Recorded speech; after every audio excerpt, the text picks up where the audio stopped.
Follower যারা তারা চলে যাবে। এই চাচা কখন আসলো আবার? না আছেন? মনে ছিল সারছে বাবু। এ তো আরেক সাইক্লোন। এটা এদিকে এক বজ্রপাত হচ্ছে, এটা কিন্তু আরেক সাইক্লোন। মাশাআল্লাহ, ছাতা মিস নাই, ছাতা বাস। মাশাআল্লাহ, মহান রব্বে কারীমের শুকরিয়া যে আল্লাহ আমাদেরকে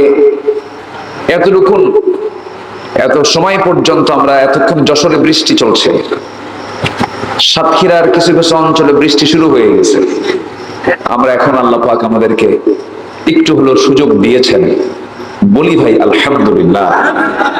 আমি খুব বেশি লম্বা সময় নেওয়ার সুযোগ হয়তো পাবো না। আমি যতটুকু বলা যায়, আল্লাহ পাক আমাকে যতটুকু বলাবেন আমি তো ততটুকুই বলতে পারবো, তাই না? এর চাইতে বাইরে তার বলা সম্ভব না। একটু কান লাগাবেন। সেটা হচ্ছে, আমাদের সবই ঠিক আছে, কিন্তু যদি নাফস ঠিক না থাকে, আমরা সফল না বিফল? বলেন বলেন বলেন, সফল না বিফল? আমাদের গোটা বডি থেকে মাথা থেকে পা পর্যন্ত যত অংশ আছে, এর মধ্যে একটা অংশ আছে যেটা ঠিক থাকলে সব ঠিক থেকে যায়, আর সেটা ব্যাঠিক হলে পরে সব ব্যাঠিক হয়ে যায়। তার নাম হচ্ছে কলব। এই কলবের ট্রিটমেন্ট পৃথিবীর কেউ করতে পারে না। নফসের ট্রিটমেন্ট পৃথিবীর কেউ করতে পারে না। এই নফসের ট্রিটমেন্টটা করার জন্য একমাত্র আল্লাহ পাক দিয়েছেন কোন ওষুধ? বলেন বলেন, কোন ওষুধ দিয়েছেন? কোরআন দিয়েছেন। তো আত্মশুদ্ধির পন্থাগুলো কি? এই নফসকে গোসল করাবো কি দিয়া? নফসকে সুন্দর করে পবিত্র করব, পরিচ্ছন্ন করব কি দিয়ে? এই নিয়ে আজকে আমার একটু আলোচনা। কিন্তু আমিও নিজেও ব্যক্তিগতভাবে খুবই উৎকণ্ঠায় আছে, কারণ আমি তো এখন লিডার। যদি আমি যোগ্যতা রাখি না এখানে বসার, এতটুকু ইলমে যোগ্যতাও নাই, কিছুই নাই আমার। সুবহানাকা লা ইলমা লানা, মানুষ ডাকে আসি, কিন্তু এতগুলো লোককে সাথে নিয়ে আমি বসে আছি বিজলি চমকানো খোলা আকাশের নিচে। এই সময় বলেন তো, কোন আবহাওয়া অফিসকে বলবে যে তোমরা খোলা আকাশে থাকো? বলেন বলেন, বলবে? বলবে না। বলবে যে তোমরা নিরাপদ জায়গায়, যেখানে ছাদ আছে এমন একটা জায়গায় গিয়ে তোমরা আশ্রয় নাও। কারণ এই বৃষ্টি ছাড়াই যে প্রথমেই যে বিজলিগুলো চমকায়, ইতিমধ্যে আমাদের দেশে 150 থেকে 200 মানুষ মারা গেছে শুধু এটা কি বলে, এলাকায় কি বলে?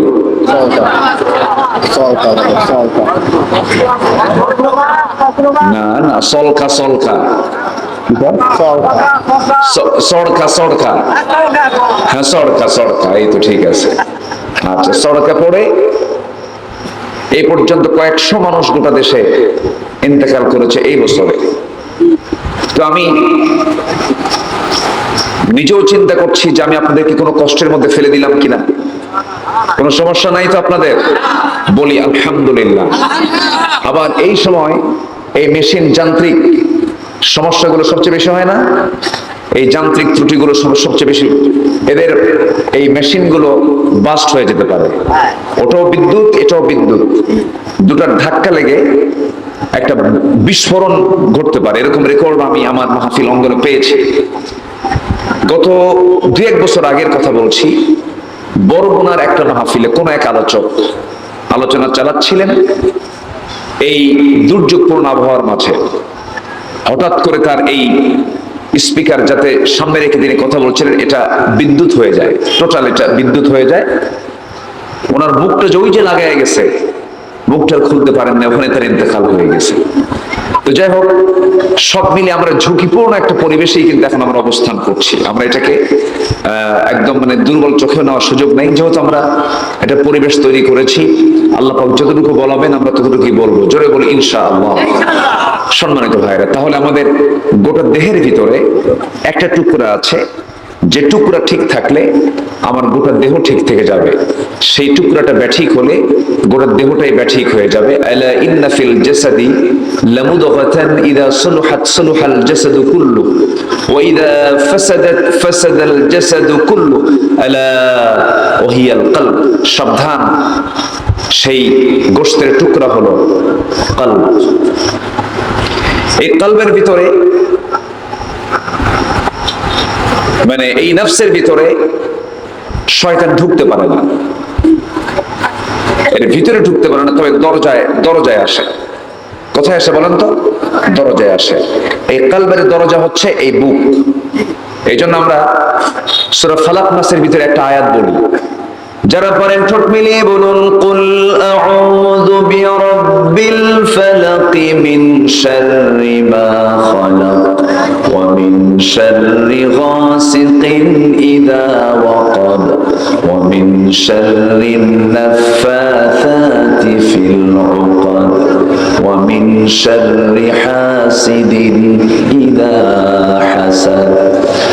যারা পারেন ঠোঁট মিলে আমার সঙ্গে সবাই বলুন, কুল আউযু বিরাব্বিন নাসি মালিকিন নাসি ইলাহিন নাস মিন শাররিল ওয়াসওয়াসিল খান্নাস আল্লাযী ইউওয়াসবিসু ফি কুলুবিন নাস।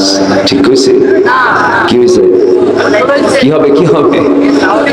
আল্লাযী ইউওয়াসবিসু ফি সুদুরিন নাসি মিনাল জিন্নাতি ওয়ান নাস।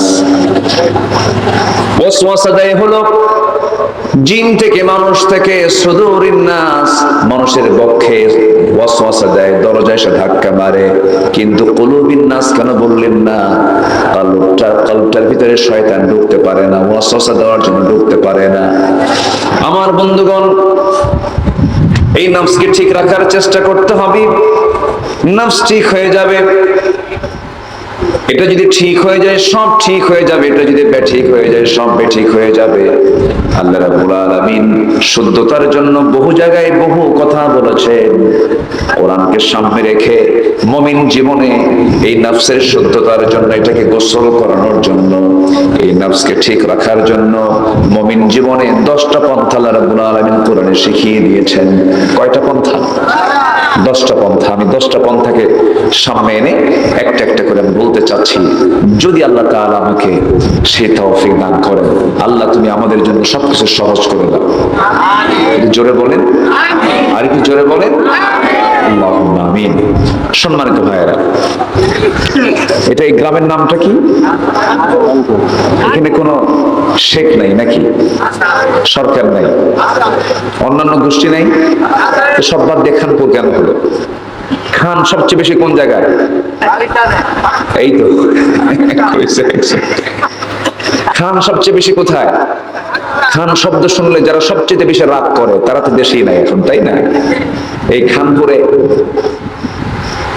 এই খান শব্দটার সঙ্গে খুবই শত্রুতা একটা মহলের, তারা পছন্দ করে না। তাদের কাছে দাদাবাবু খুব পছন্দ। এই জন্য আল্লাহ তাআলা দাদাবাবুকেই পছন্দ করে, যেহেতু এক দৌড়ে গিয়ে দিল্লি গিয়ে পড়ছে। আমি কি ভুল বললাম? সেখানে গিয়ে পড়ছে। আল্লামা সাঈদী আজ থেকে 25 বছর আগে বলেছিলেন, গাছের গোড়ায় নাড়া দেব, মামু বাড়ি দিল্লি গিয়ে পড়বা। দেখেন, এই মহিলার কোন আত্মীয় স্বজন কিন্তু, এই মহিলার আত্মীয় স্বজন কিন্তু কোনো ভারতে কেউ নাই। তার আত্মীয় স্বজন সব কিন্তু সব একজন ইংল্যান্ডে, ইউরোপে, আর তার বিয়ে বাড়ি হলো আমেরিকা।